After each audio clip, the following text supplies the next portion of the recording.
I'll show you how it's done. Shazam!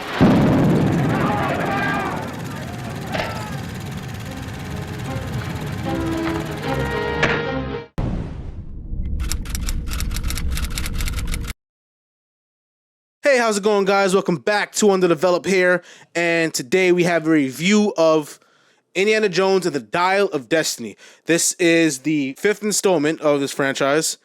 I guess because I guess Harrison Ford either needs money or he's bored, which is weird because the amount of movies he's been, he's probably worth a good couple $100 million. So yeah, he really is bored. But we said the same thing about Kingdom of Crystal Skull, you know what I mean? And that made money. So, but in this day and age, films aren't even making that much money. All the superhero movies not even doing that well. Okay, all right. So Indiana Jones and the Dial of Destiny is directed by James Mangold. He directed a little film called Logan. A lot of people liked it.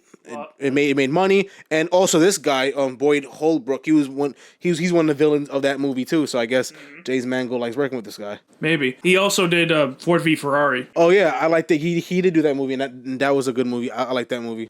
Indiana Jones, old as fuck teacher, miserable of life, alone, rekindles with an old friend of his that's more scandalous than he remembers her being, as they go into this wacky adventure where they're stealing Archimedes' dial from Mads Mikkelsen, Nazi scientist guy. They keep stealing it back and forth from each other with a whole bunch of chase scenes, and it ends with crazy time travel shenanigans that end up fucking bringing them to the days of ancient Rome.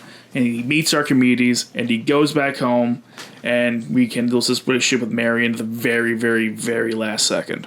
Yep, that's pretty much the movie. Dial of Destiny was definitely, I gotta say, I was kind of pleasantly surprised, kind of. Like, I thought it was going to be a lot worse than it was. Honestly, yeah, I was expecting something as bad as Kingdom of the Crystal Skull. Yeah, exactly. I expected it to be probably even worse, you know what I mean?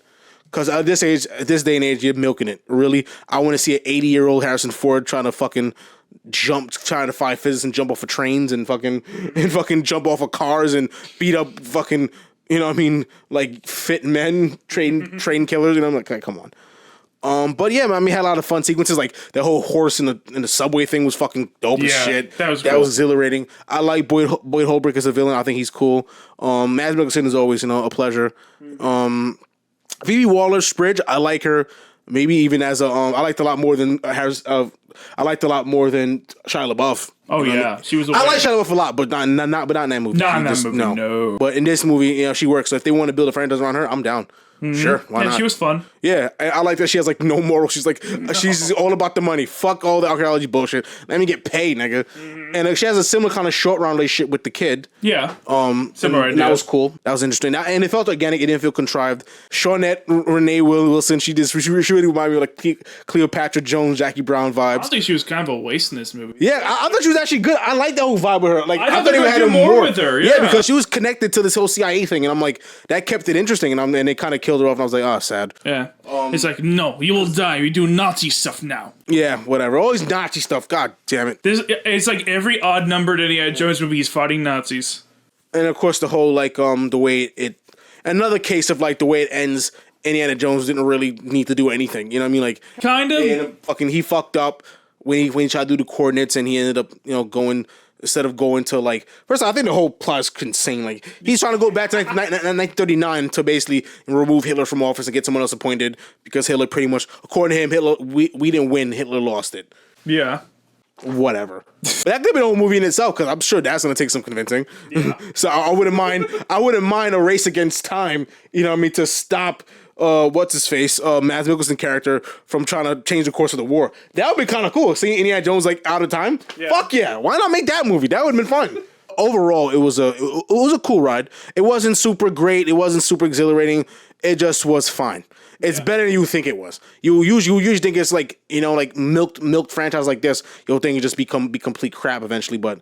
It's actually not that bad. It's definitely a step up from Kingdom of Crystal Skull for sure. Well, you did mention that this is another case where Indy really doesn't need to be there to resolve the plot. I would at least argue that they at least try to have a character arc with Indy. I don't think they really do it all that amazingly, but especially at the very end, that's like really shoe it in. But they do try to do something of Indy where like it does like he has a character arc and Phoebe Waller and Helena, she also has a character arc. She definitely has a character arc because she gets way like closer to what Indy is in the movie. I do like her a lot, mostly because like I see. This is very much a case where we're kind of seeing Indy go against like a younger Indy in a sense, because she does remind me a lot like of the younger, young Harrison Ford. I like that. That actually is very interesting. Yeah. Actually, given how roguish she is, how much of a dick she is, she reminds me of like really young Han Solo. Ironically. Yeah, I'll say that too. Yeah, yeah. And I like that. I like that kind of going against, because he's allowed to impart wisdom and learn and kind of reconcile with who he used to be, and use that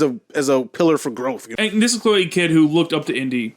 Yeah, and she kind of lost that side of her. She's kind of just like pragmatic and kind of sleazy. You know what I mean? Like the performance comes across to me like she looked at Indy like how a child would look at Indiana Jones. Her view of him never really changed from that. So she emulated that distorted view of him. Yeah, she's a badass. But then she getting the real like, yo, and they all was cracked out to me. All these adventures. I'm just an old man and whatever else. And my son died. You know. Overall, I think there is like some major flaws in this movie, mostly just the length. I don't think this needs to be 2.5 hours long. We have 3 separate instances of Indy getting captured, and at least like 4 or 5 different chase scenes throughout this movie. Yeah. Like they're good moments, but it's just too much. Like this is very much like this story would be in the 70s probably if you just trimmed it a bit, just reworked it so that it works better in this smaller format. It could have been an hour and 50, you know, hour and 55, maybe 2 hours. Honestly, like 2 hours and 5 minutes max. Honestly, 2 hours 3 minutes. Yeah, you do not need to be 2.5 like almost 2.5. Yeah. It's just that kind of made the movie boring. Yeah, that kind of made the pacing sluggish for me. It did, and it kind of had me like, whoa. Like it did not need to be this long. Yeah. It just didn't. So, like, yeah. So, I'm thinking my score, honestly, is like a calm 65. I'd give it a 69. Because there are parts of this movie that weren't charming to me. Okay. It just almost makes 70. If it was just a tiny bit better, it would make 70. Yeah. I mean, 65 is not a bad score. Like, this movie, before the movie came out, I was probably expecting to give this movie like maybe like a 40-something. Yeah, I was thinking 40s to 50s. Maybe early 50s. But the fact they got 65 means that it's definitely better than anticipated. So yeah, and definitely better than King of the Crystal Skull. Yeah. It's definitely one of the weaker James Mangold films, I'll say. Yeah. I mean, if nothing else, I like, for as iconic of a series as Indiana Jones is, I am much happier that this is the last movie and not Kingdom of the Crystal Skull. That is a really awful movie to end your franchise on. Yeah. At least this.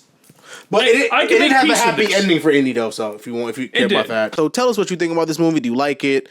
Do you think it's a good note to end the franchise on? Do you think they should carry it on with a new character or reboot it? God, hope not.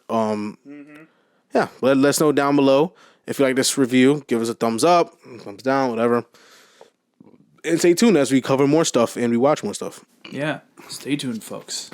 Stay tuned, guys. Peace out, YouTube.